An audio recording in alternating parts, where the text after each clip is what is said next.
لا حول ولا قوة الا بالله العلي العظيم. اعوذ بالله السميع العليم من الشيطان اللعين الرجيم. بسم الله الرحمن الرحيم. الحمد لله رب العالمين.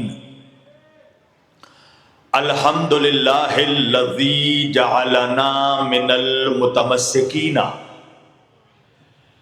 بولایت امام المشارق والمغارب مظہر العجائب والغرائب شہنشاہ ولایت سرور ارباب امامت باب العلم والحکمت فاتح خیبر و خندق اسد اللہ الغالب علی کل غالب امیر المؤمنین قائد الغر المحجلین یعصوب الدین امام المتقین سید الوسیین اسد اللہ ید اللہ عین اللہ وجہ اللہ جنب اللہ اذن اللہ لسان اللہ کلمت اللہ باب اللہ فضل اللہ رحمت اللہ ولی اللہ مطلوب کل طالب امام علی ابن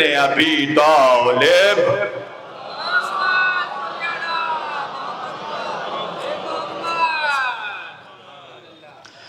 والصلاة والسلام والتحیت والاکرام علی سید الانبیاء والمرسلین خاتم النبیین طٰہٰ و یاسین شفیع المذنبین امام الحرمین والقبلتین وسیلتنا فی الدارین صاحب قبا و قوسین جد الحسن والحسین محبوب رب المشرقین و رب المغربین مولانا و مولا الثقلین سیدنا و نبینا و شفیعنا و طبیبنا و حبیبنا و کریمنا و امامنا و ملجانا و مغیثنا و اولنا و اوسطنا و آخرنا و کلنا حضور جناب ابو القاسم مصطفیٰ محمد صلی اللہ علیہ وسلم وَأَهْلِ بَيْتِهِ الطَّيِّبِينَ الطَّاهِرِينَ الْمَعْصُومِينَ الْمَظْلُومِينَ الْمُنْتَخَبِينَ الْمُنْتَجَبِينَ الْغُرِّ الْمَيَامِينَ وَلَعْنَةُ اللَّهِ عَلَىٰ أَعْدَائِهِمْ أَجْمَعِينَ مِنْ لَيْلِنَا هَٰذَا إِلَىٰ قِيَامِ يَوْمِ الدِّينِ.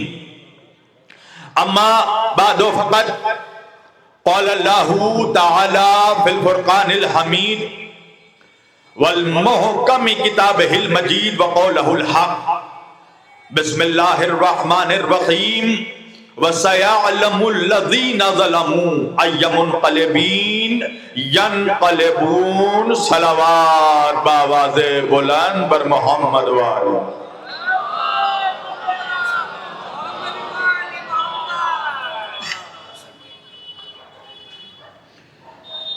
عزیزان گرامی قدر و عزیزان محترم و برادران ملت اسلامیہ بندگان توحید و عاشقان رسول و آل رسول گدایان دربار بطول، مولا آپ سبوں کے جذبہ ایمانی کو زندہ و سلامت رکھے. پروردگار کی بارگاہ میں دعا گو ہوں کہ مالک جس عظیم بابرکت شخصیت آیت اللہ العظمیٰ الشہید سید علی خامنائی علی اللہ مقامہ کے سال ثواب کی یہ مجلس ہے، پروردگار ان کے درجات کو بلند فرما، ان کی اور تمام مجاہدین کی قربانیوں کو اپنی راہ میں قبول و مقبول فرما. جتنے یہاں حاضرین آئے ہیں تعزیت کے لیے پروردگار سبوں کے توفیقات میں اضافہ فرما. جن لوگوں نے یہ مجالس منعقد کی ہے، بالخصوص ہمارے غلام عباس بھائی اور ان کے تمام اہلو ان کے ہم نوا و احباب، پروردگار سبوں کے توفیقات میں اضافہ فرما۔ مالک ہم سبوں کو جذبہ شہادت عطا فرما، ہم سبوں کو مولا سید الشہداء کے سیرت پر چلنے کی توفیق عطا فرما، مقامات مقدسہ کی حفاظت فرما۔ پروردگار عالم اے مالک و مولا، ہم سبوں کو بھی آیت اللہ خامنائی کے نقش قدم پر چلنے کی توفیق عطا فرما۔ مراجع کرام کا سایہ ہمارے سروں پر بلند رکھ، پرچم اسلام کو سربلندی عطا فرما، پرچم کفر و نفاق کو سرنگو کر دے، مظلومین کی مدد فرما، ظالموں کو نست و نابود کر دے، اس جنگ میں ایران کی غیب سے مدد فرما، دشمنان اسلام کو نست و نابود فرما، امریکہ اسرائیل اور ان کے اتحادیوں، ان کے جاسوسوں، ان کے ایجنٹس کو نست و نابود فرما۔ اے رب کریم جلد از جلد وقت کے حجت کے ظہور میں تاجیل فرما، ہم سبوں کو ان کے مخلص غلاموں میں ناصرین میں شمار فرما۔ بآواز بلند صلوات پڑھے محمد و آل محمد۔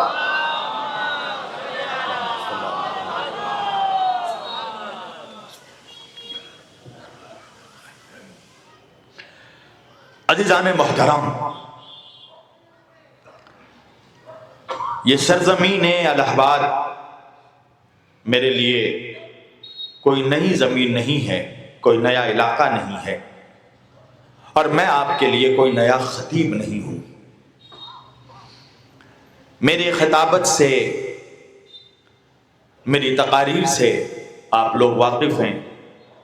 بائیں طرف کافی جگہ ہیں جو حضرات اگر آنا چاہیں تو جو لوگ کھڑے ہیں وہ آ کر بیٹھ سکتے ہیں یہاں پر، ورنہ آپ کی مرضی ہے، میں کبھی کسی پہ زبردستی نہیں کرتا، اس لیے کہ اکثر دیکھا گیا ہے کہ جب کھڑے لوگوں کو بیٹھنے کو کہا جاتا ہے تو بجائے بیٹھنے کے وہ چلے جاتے ہیں۔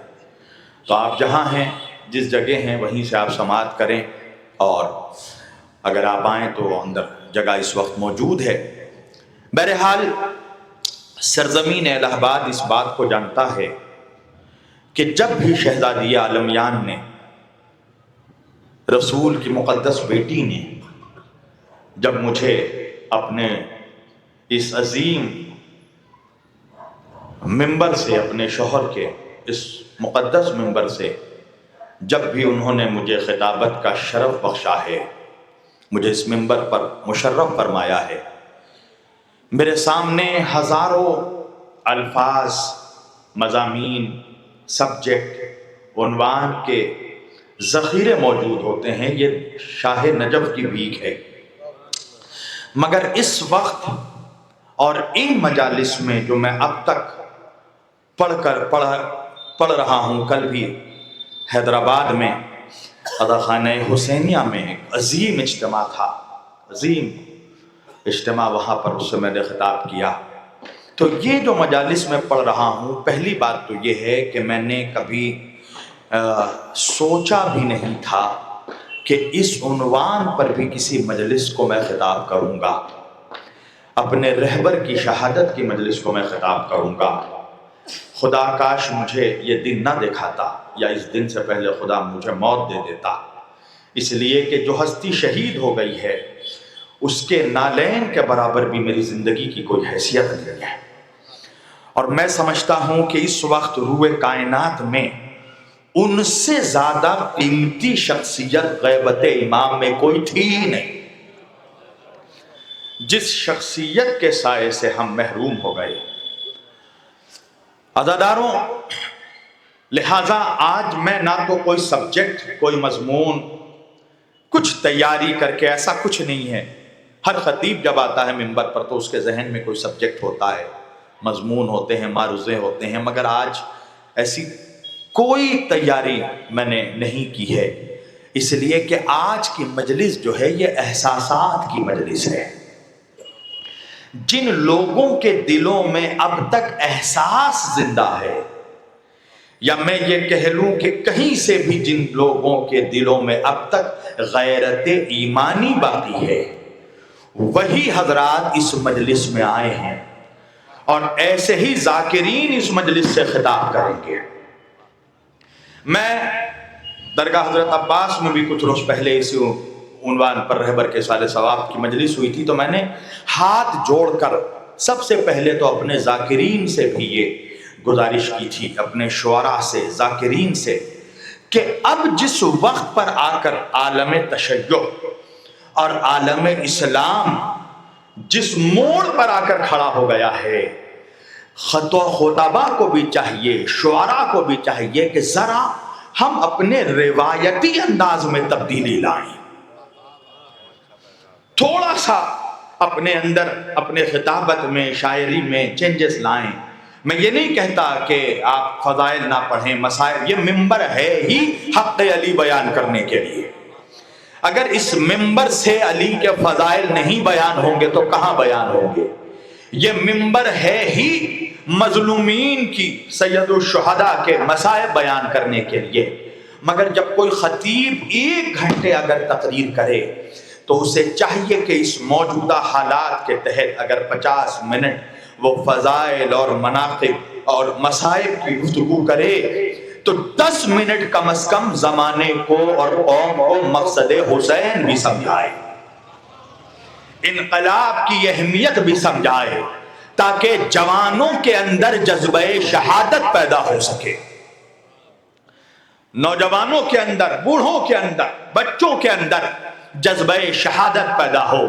علامہ اقبال کہتے ہیں کر رہا ہوں بزم میں ماضی کا ماتم، اس لیے کر رہا ہوں بزم میں ماضی کا ماتم، اس لیے تاکہ مستقبل کے شعلوں کو ہوا دینی پڑے، تاکہ مستقبل کے شعلوں کو ہوا دینی پڑے، اور اس قدر کر دوں گا ماؤں کی محبت کو بلند، اس قدر کر دوں گا ماؤں کی محبت کو بلند، دل کے ٹکڑوں کو شہادت کی دعا دینی پڑے، اور خاک سے ہندوستان کے وہ اٹھاؤں گا شہید جن کے مدفن کو زمین کربلا دینی پڑے۔ زمانے میں اس وقت یہ ضروری ہے، ذاکرین کا فریضہ ہے کہ ہم اس وقت قوم کو سلائے نہیں بلکہ قوم کے اندر بیداری پیدا کریں، اور یہی صحیح وقت ہے قوم کے لیے کہ پہچانو کہ اپنوں میں چھپے غیر کون ہیں اور غیروں میں چھپے اپنے کون ہیں۔ اب میں تو الہ آباد سے، یہی الہ آباد میں ہی یہ چیزیں ہو سکتی ہیں، میں گزارش کر رہا ہوں کہ ایک مسالمہ بھی منعقد کیجئے رہبر کی یاد میں، اور بلائیے ان نوجوان شعراء کو جو بڑی شعلہ بیانی سے کام لیتے ہیں اکثر پروگراموں میں، ان کو بلائیے، جو آئے اور رہبر پر پڑھے تو اسی کو محافل میں دعوت دیا کیجئے، ورنہ آستین کے سانپوں کو بلا کر محفلوں کی زینت بنا کر کوئی فائدہ نہیں ہے۔ جی ایک صلوات پڑھیے محمد و آل محمد پر۔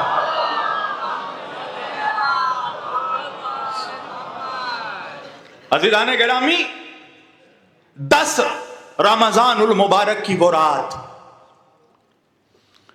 جس رات میں تمام مومنین مضطرب تھے، علماء، مومنین سب بے چین تھے، اس لیے کہ ایک ایسی خبر آئی جس خبر کی ہمیں کہیں سے بھی امید نہیں تھی۔ جب فجر کے رات بھر، مجھے معلوم ہے کہ آپ سب بھی نیوز دیکھ رہے ہوں گے، خبروں سے وابستہ ہوں گے، میرا بھی وہی حال تھا۔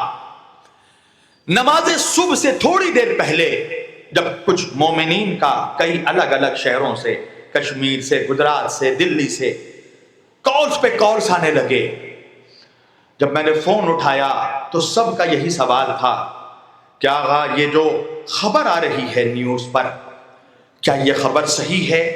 علماء موجود ہیں، ان کی بھی یہی کیفیت ہوگی۔ میں نے کہا کیا خبر آ رہی ہے؟ اس وقت سب سے پہلے جس چینل میں یہ نیوز نشر کی گئی تھی، اس چینل کے اینکر کو بھی میں اس کے لیے بھی دعا کرتا ہوں مولا اسے سلامت رکھے، رضا گرافی چینل کا، ہندوستان میں سب سے پہلے رہبر کی شہادت کی خبر محمد رضا صاحب نے، میرا دیکھیے ان سے کوئی تعلق نہیں، کوئی یہ نہ سمجھے کہ میں ان کو پروموٹ کر رہا ہوں، میرا ان سے نہ کوئی ڈائریکٹ کانٹیکٹ ہے نہ کوئی انڈائریکٹ کانٹیکٹ ہے، مگر یہ ممبر بنا ہی ہے حق بیان کرنے کے لیے، جو جس کی کا کیلیبر ہے اس کو وہ کریڈٹ دینا چاہیے۔ رضا گرافی چینل سے محمد رضا صاحب نے یہ خبر نشر کی کہ رہبر معظم کو شہید کر دیا گیا۔ جب میں نے بھی اس نیوز کو دیکھا تو دل چونکہ مان نہیں رہا تھا، اور میرے خیال سے کسی کا دل اس بات کو قبول نہیں کر رہا تھا کہ ہمارا رہبر مارا گیا، اس لیے کہ ہم اس یقین کی منزل پر تھے کہ یہی وہ ہمارا رہبر ہے جو پرچم انقلاب ہمارے امام کے سپرد کرے گا، جس میں ہمیں ذرہ برابر بھی شک نہیں تھا، اور شاید دشمن بھی یہ جانتا تھا کہ اگر یہ 86 سال کا بوڑھا زندہ رہا تو یہی پرچم انقلاب کو اپنے امام کے سپرد کرے گا۔ توجہ، اس لیے رہبر کو ٹارگٹ بنایا گیا، رہبر کو ٹارگٹ بنایا گیا۔ یہ کوئی دشمن کی نئی اسٹریٹجی نہیں ہے، یہ دشمن کی 1400 سال پہلے کی اسٹریٹجی ہے۔ آپ دیکھیے، امام حسین علیہ السلام کو شہید کرنے سے پہلے دشمنوں نے امام حسین کے سفیر کو کوفے میں شہید کیا، اور دشمن اس بات کو سمجھ چکا تھا کہ اگر مسلم ابن عقیل اپنے قیام میں کامیاب ہو گئے تو پھر ہم حسین کا راستہ نہیں روک سکیں گے، لہذا اگر وقت کے امام کو روکنا ہے تو پہلے سفیروں کو مارو۔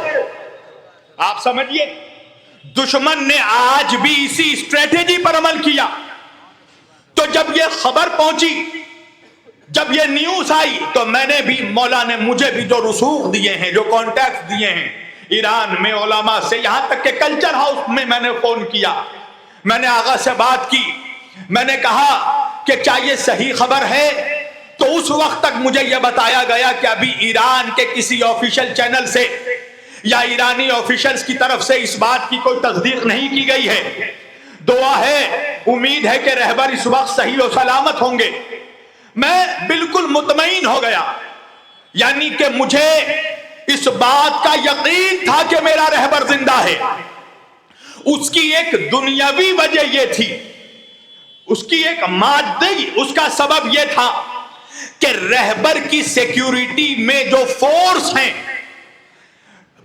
پاسداران انقلاب، ایران کی ریولیوشنری فورس، ایران کی ریولیوشنری گارڈ کارپس، یہ فوج اتنی مضبوط ہے، اتنی عقل مند ہے کہ میرا دل یہ گواہی دے رہا تھا کہ جب ایران کی فوج کو اور پاسداران انقلاب کے سپاہیوں کو، کمانڈرز کو، آرمی کو جب اس بات کا علم ہے کہ دشمنان اسلام کا جو مین ٹارگٹ ہے وہ آیت اللہ خامنائی ہے، دشمنان اسلام کے امریکہ اسرائیل کے صہیونی ظالموں کے غاصبوں کے ہٹ لسٹ پر جو نام اول ہے وہ ہمارے رہبر معظم کا ہے، تو یہ تو ممکن نہیں ہے کہ یہ جانتے ہوئے بھی کہ ہمارے رہبر کے جان کو خطرہ ہے وہ ہمارے رہبر کو گھر میں رہنے دیں گے۔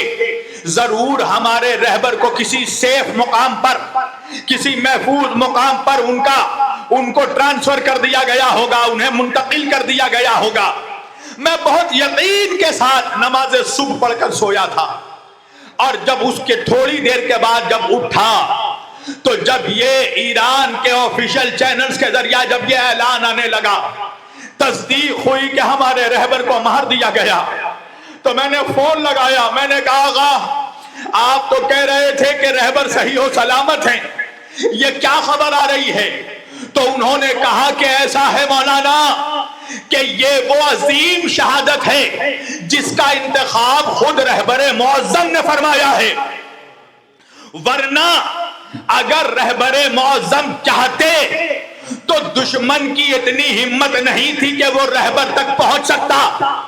پاسداران انقلاب کے ایران کے ریولیوشنری فورس کے کمانڈرز نے رہبر سے گزارش بھی کی کہ رہبر معظم آپ کسی محفوظ مقام پر ٹرانسفر ہو جائیں، تو ہمارے رہبر نے یہ جواب دیا کہ میں جس شہر تہران میں رہتا ہوں یہاں 90 لاکھ لوگ رہتے ہیں، اگر آپ 90 لاکھ لوگوں کو ایک ساتھ کسی محفوظ مقام پر ٹرانسفر کر سکتے ہیں تو میں بھی تیار ہوں، ورنہ اگر میری عوام کی جان خطرے میں ہے تو پھر میں یہیں پر شہادت منتخب کرتا ہوں۔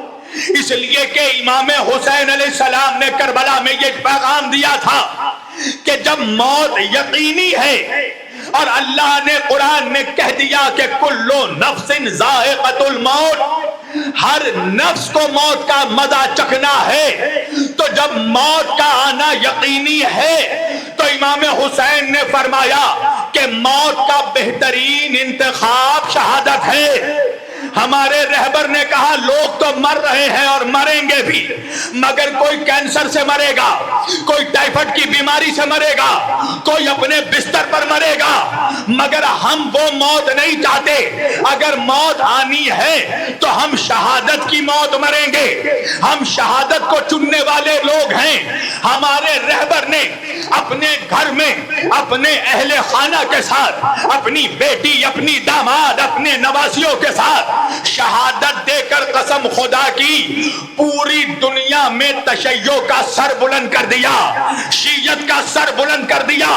اس کی وجہ یہ ہے کہ اس سے پہلے ساری دنیا کے انٹرنیشنل میڈیا میں یہ اور ہمارے ہندوستان کے بھی گودی چینلوں کے ذریعہ یہ بات پھیلائی جا رہی تھی کہ آیت اللہ خامنائی کسی بنکر میں چھپ گئے ہیں، کسی پہاڑ کے اندر چھپ گئے ہیں، کسی غار میں چھپ گئے ہیں، یا ڈر کر رشیا بھاگ گئے ہیں۔ رہبر معظم نے اپنے گھر میں شہادت کو قبول کر کے ساری دنیا کو یہ پیغام دیا کہ میرے رگوں میں اس علی کا خون ہے جو میدان چھوڑ کر بھاگتا نہیں تھا۔ آیا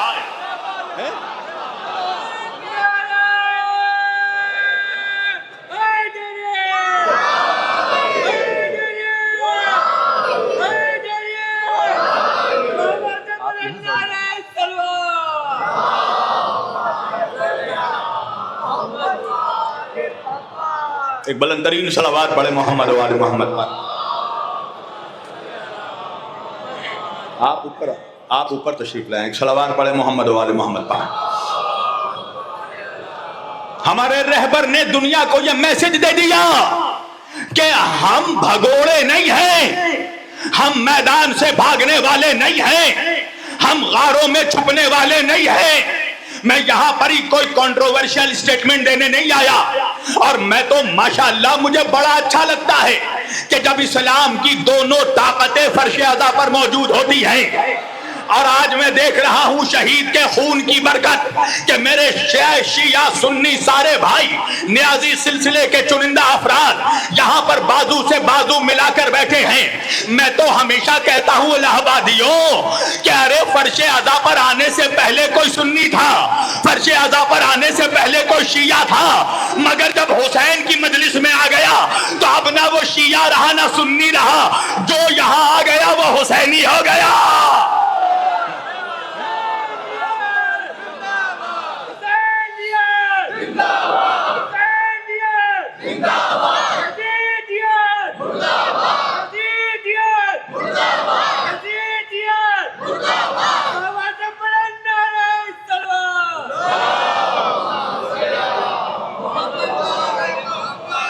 لہذا آج میری جو بھی گفتگو ہوگی ایک حسینی کی حیثیت سے، ایک مسلمان کی حیثیت سے، کوئی شیعہ سنی تفرقے کی بات نہیں ہے، یہ منبر بنا ہے حق بیانی کے لیے۔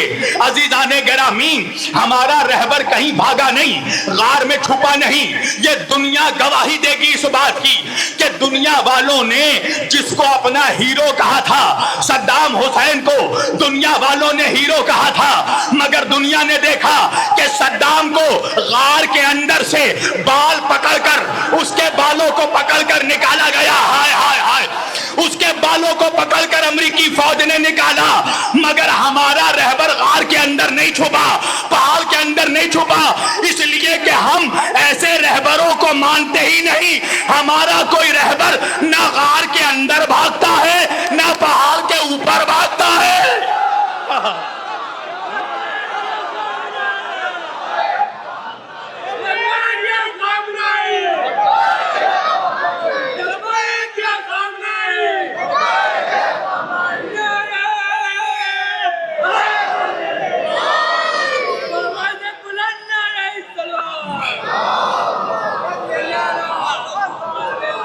ہمارا رشتہ پہاڑوں سے نہیں ہے، ہمارا رشتہ میدانوں سے ہے. ہم نظر آتے ہیں تو میدانوں میں نظر آتے ہیں.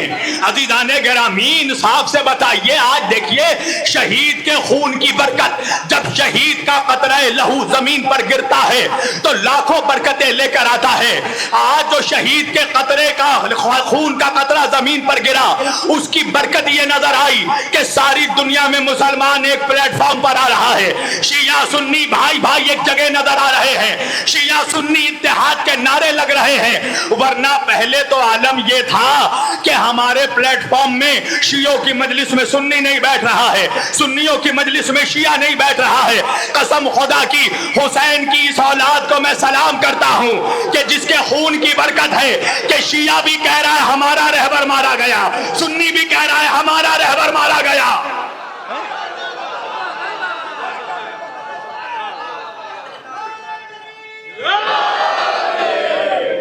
آپ نے دیکھا ہندوستان کی نہیں بلکہ بر صغیر کی جو سب سے بڑی درگاہ ہے، سب سے بڑی خانقاہ ہے، خواجہ اجمیری خواجہ معین الدین چشتی حسن سنجری غریب نواز رحمت اللہ کی بارگاہ میں نے جب سے ہوش سنبھالا میں نے پہلی مرتبہ دیکھا ہے کہ وہاں پر کسی قوم کے رہبر کی شہادت کا جلسہ کیا گیا ہو، تعزیتی جلسہ کیا گیا ہو. رہبر کی شہادت کی مجلس غریب نواز کے احاطہ نور میں منعقد کی گئی اور وہاں سے وہاں کے ناظم اعلیٰ سید سرور چشتی صاحب نے اعلان کیا کہ دنیا یہ سمجھ رہی ہے کہ شیعوں کا رہبر مارا گیا، ہم اجمیر کے سید زادگان، ہم کاظمی سادات ہیں، ہم یہ اعلان کر رہے ہیں کہ آیت اللہ خامنائی فقط شیعوں کے رہبر نہیں تھے، وہ ہمارے بھی رہبر تھے، وہ ہمارے بھی رہبر ہیں.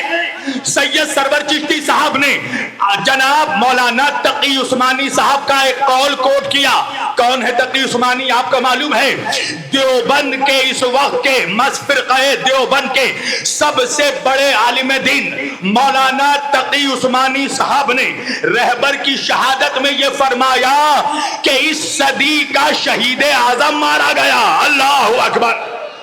آیت اللہ خامنائی اس صدی کے شہید اعظم ہیں. عزیزان گرامی مسلمان آج ایک ہو رہا ہے، ایک پلیٹ فارم پر جمع ہو رہا ہے.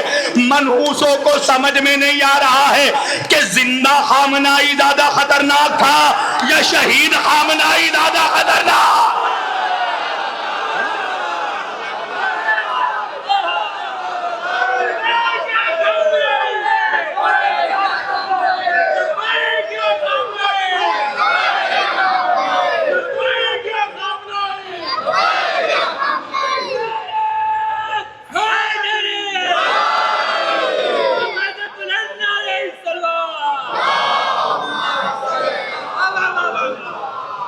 ورنہ اللہ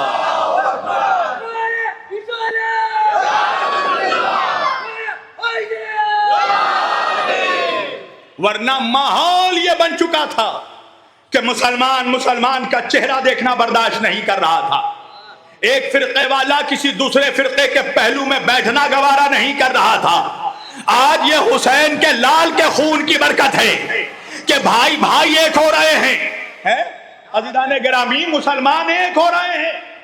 میں آج سے تقریباً 8-9 سال پہلے جھارکھنڈ میں ایک جگہ گیا تھا جلسے میں، ڈالٹن گنج. جن صاحب کے گھر میں رہا تھا ان کا نام تھا محمد ستارے. سنیے گا، مگر اس گھر میں ایک ستارہ نہیں تھا، 7 ستارے تھے. نہیں پہنچے آپ؟ 7 بھائی ایک گھر میں رہتے تھے. میں نے ستارے صاحب سے پوچھا کہ کیا آپ 7 جڑواں بھائی ہیں؟ کہا نہیں مولانا، ہم سبوں کی عمریں الگ الگ ہیں.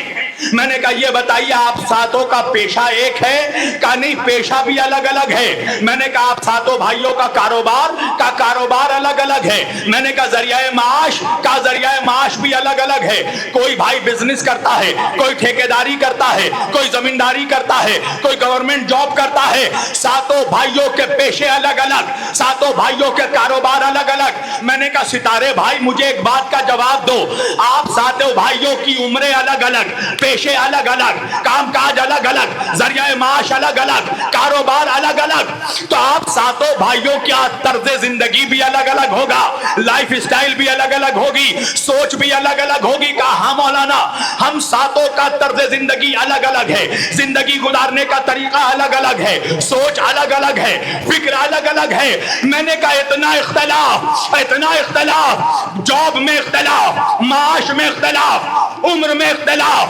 فکر میں اختلاف، نظریات میں اختلاف. میں نے کہا اتنے سارے اختلافات کے باوجود آپ ساتوں بھائی محبت کے ساتھ ایک چھت کے نیچے کیسے زندگی گزارتے ہیں؟ سننا اس کا جواب. اس بندے مومن نے مجھے جواب دیا، مولانا اتنے سارے اختلافات کے باوجود بھی ہم ساتوں بھائی ایک چھت کے نیچے بڑی محبت سے زندگی گزارتے ہیں. اس کی وجہ یہ ہے کہ ہم ساتوں کا باپ ایک ہے. اللہ اکبر، اللہ اکبر، نعرہ حیدری. اس کی وجہ یہ ہے کہ ہم ساتوں کا باپ ایک ہے. میں نے کہا ہاں ہم مسلمانوں، ہم میں کوئی شیعہ ہے، کوئی سنی ہے، کوئی وہابی ہے، کوئی بریلوی ہے، کوئی حنفی ہے، کوئی مالکی ہے، ہم میں نظریاتی اختلاف ضرور ہے، مگر ہمارا روحانی باپ محمد رسول اللہ ہے، ہمارا قبلہ خانہ کعبہ ہے، ہماری کتاب قرآن مجید ہے. علامہ اقبال کہتے ہیں منفرد ایک ہے اس قوم کی، نقصان بھی ایک، حرم پاک بھی، اللہ بھی، قرآن بھی ایک ہی سب کا نبی، دین بھی، ایمان بھی ایک. کیا بڑی بات تھی ہوتے جو مسلمان بھی ایک آیا، کیا بڑی بات تھی ہوتے سب مل کر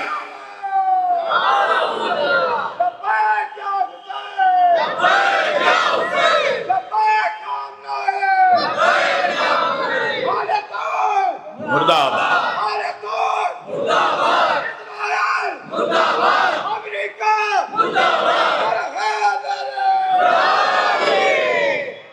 فرقہ بندی ہے کہیں اور کئی ذاتیں ہیں، کیا زمانے میں پنپنے کی یہی باتیں ہیں. ماحول یہ تھا کہ مسلمان کا چہرہ نہیں دیکھنا چاہ رہا تھا. آپ گواہی دیں گے. بھائی ایک بات بتائیے، کوئی ہمارا وہابی دیوبندی بھائی ہے، مولوی ہے، اس سے میرا نظریاتی اختلاف ہوا کسی بھی مسئلے پہ، کسی بھی مسئلے شرع پہ ہمارا اختلاف ہو گیا، ہو سکتا ہے نظریاتی اختلاف. مثلا رمضان چل رہا ہے، مثال دے دوں، میں نماز کے بعد روزہ کھولتا ہوں، وہ اذان کے ساتھ پھلوڑی کھاتے ہیں، روزہ کھولتے ہیں. اب ان سے میرا نظریہ الگ ہو گیا، اختلاف ہو گیا. انہوں نے کہا آپ کا طریقہ غلط، میں نے کہا آپ کا طریقہ غلط. اب فیصلہ کیسے ہو؟ میں نے کہا لڑائی جھگڑا کرنے کی کوئی بات نہیں. ہمارے دیوبندی بھائی ایسا کرتے ہیں کہ آپ اور ہمارے درمیان، آپ کے اور میرے درمیان، ہم لوگ قرآن کو حکم بنا لیتے ہیں، معیار قرآن کو، رسول اللہ کی صحیح حدیث کو بنا لیتے ہیں. جس کا نظریہ عقیدہ قرآن سے ملے گا، حضور کے صحیح حدیث سے ملے گا، ہم اس کے نظریے کو تسلیم کر لیں گے. مگر غلام عباس بھائی یہ ممکن تب ہے ہمارے درمیان مباحثہ، مناظرہ، مجادلہ، مکالمہ، گفتگو، تکلم، یہ سب کچھ ممکن تب ہے جب وہ مجھے مسلمان سمجھے، میں اسے مسلمان سمجھوں.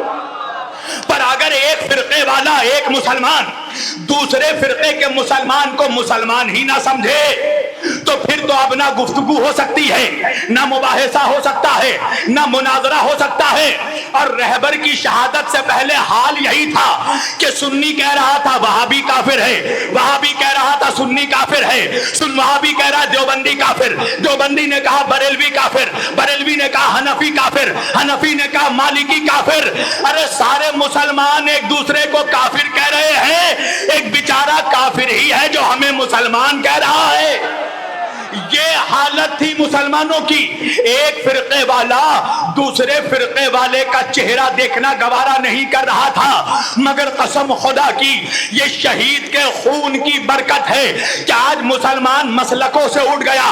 اور مجھے تو اس طرح انقلاب نظر آ رہا ہے کہ مجھے ایسا لگتا ہے کہ آج کے موجودہ زمانے میں اگر کوئی مولوی شیعہ سننے کی بات کرے تو شاید مجمع اسے گھسیٹ کے پٹنا شروع کر دے.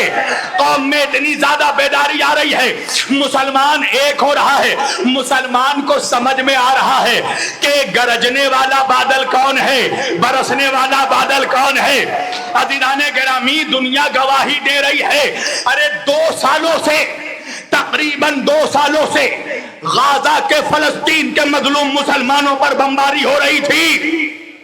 آج یہ سچ ہے کہ آج عالم تشیع غم میں ڈوبا ہوا ہے، ہم سب، بلکہ عالم اسلام غم میں ڈوبا ہوا ہے، ہم سب سوگوار ہیں، ہمارا جی نہیں چاہتا ہے کہ عید منائیں۔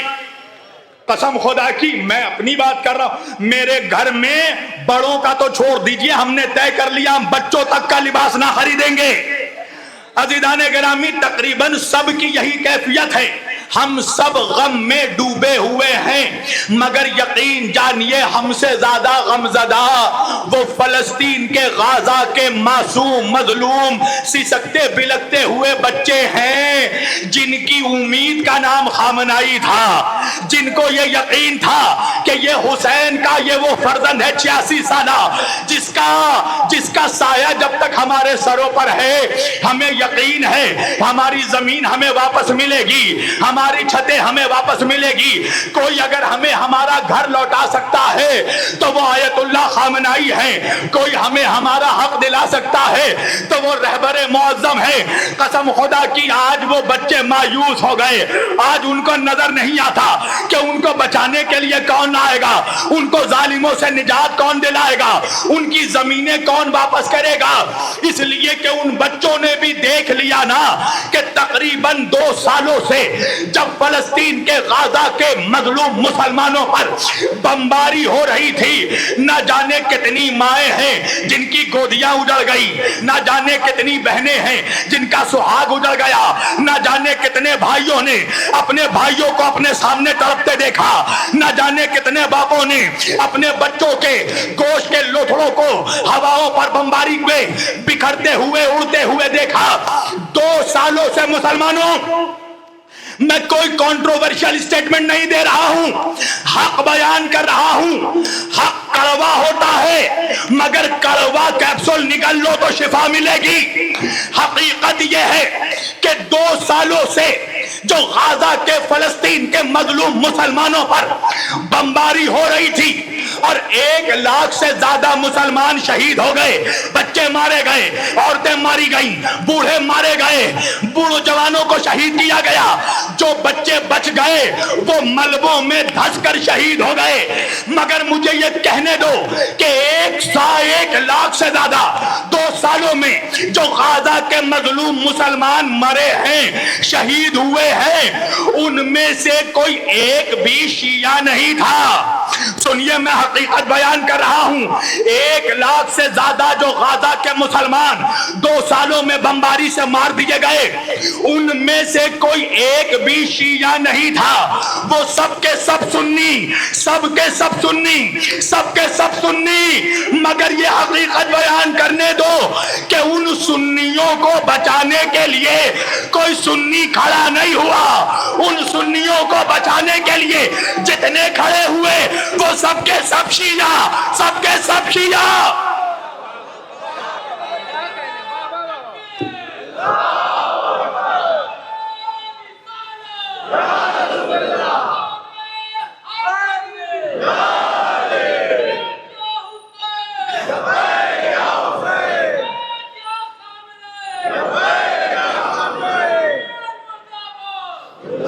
سب مل کر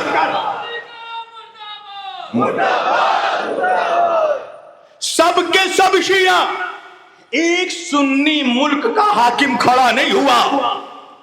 حال تو یہ تھا کہ جب وہاں بمباری شروع ہوئی غازہ میں، غازہ کے مظلوم مسلمانوں پر جب بمباری شروع ہوئی تو یہ عرب کے ناہنجار، فجار، فاسق، عیاش، شیوخ، یہ بے شرم لوگ، یہ بے غیرت سلاطین، یہ ارض مقدس پر، زمین مقدس پر ریاض میں شکیرہ کو بلوا کر نچوا رہے تھے۔ ایک طرف فلسطین کے مظلوم مسلمانوں کو مارا جا رہا تھا، یہ بے غیرت عرب شکیرہ کو بلوا کر نچوا رہے تھے۔ ارے الہ آباد کے جوانوں،